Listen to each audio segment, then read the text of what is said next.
আর কিছুদিন আগেই দুর্গাপুর মেডিকেল কলেজে যে মেয়েটির গ্যাংরেপ হলো সে সম্বন্ধে আমরা নানা রকমভাবে নিজেদের মতামত রেখেছি এবং প্রতিবাদ জানিয়েছি। এই ধরনের ন্যক্কারজনক এবং ঘৃণ্য কাজ করে বেড়ানো এবং এইসব কাজগুলোকে প্রশ্রয় দেওয়াটা উচিত নয় বলে।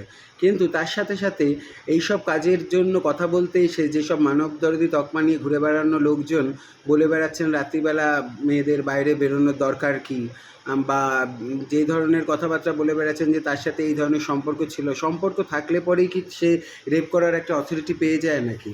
আপনারা তো কখনো এই কথাটা বলছেন না যে যারা যারা রেপ করছে বা এই ধরনের ঘৃণ্য কাজ করে বেড়াচ্ছে তাদের বিরুদ্ধে আমরা এই পদক্ষেপ নিচ্ছি যাতে তারা হুঁশিয়ার হয়।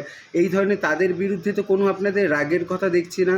আপনাদের প্রত্যেকটা কথার অ্যাটিটিউডে বোঝা যাচ্ছে যে যারা যারা এই ধরনের রেপ কেস, মার্ডার কেসের প্রতিবাদ করছে আপনাদের রাগগুলো তাদের প্রতি।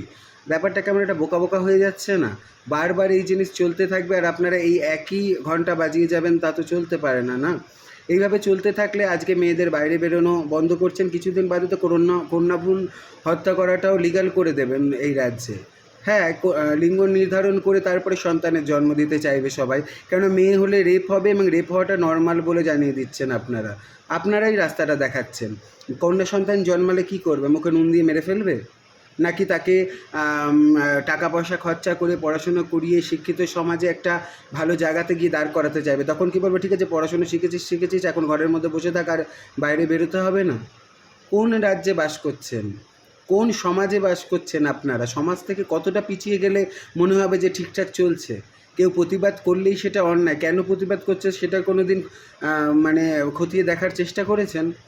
ননসেন্সের মতো এক একখানা কথা বলে যাবেন যেগুলোর কোনো মানে নেই। বাইরের রাজ্যে গিয়ে কথাবার্তাগুলো বলতে গেলে বা শুনতে পারলে পরে লোকের সামনে লজ্জায় পড়তে হয় মানুষজনকে। আর কতটা নিচে নামতে পারেন বলুন তো? এইভাবে নিচে নামতে নামতে আজকে দেখছেন যে যেখানে সেখানে মানুষ এরকম নিজের আক্রোশ বের করে দিচ্ছে, পুলিশ আক্রান্ত হচ্ছে সব জায়গাতে। তা এইগুলো দেখেও কি বুঝতে পারছেন না যে এইগুলোর শেষ কোথায় গিয়ে হতে পারে? একটু মানুষ হওয়ার চেষ্টা করুন। এখনও অবধি অনুরোধটাই করছি। যেদিনকে এই অনুরোধ করা মানুষ বন্ধ করে দেবে না আর এক একখানা পদক্ষেপ নিয়ে ফেলবে, সেদিনকে কিন্তু আপনাদের জন্য খুব বড় চ্যালেঞ্জ হয়ে যাবে, আমি সত্যি বলছি।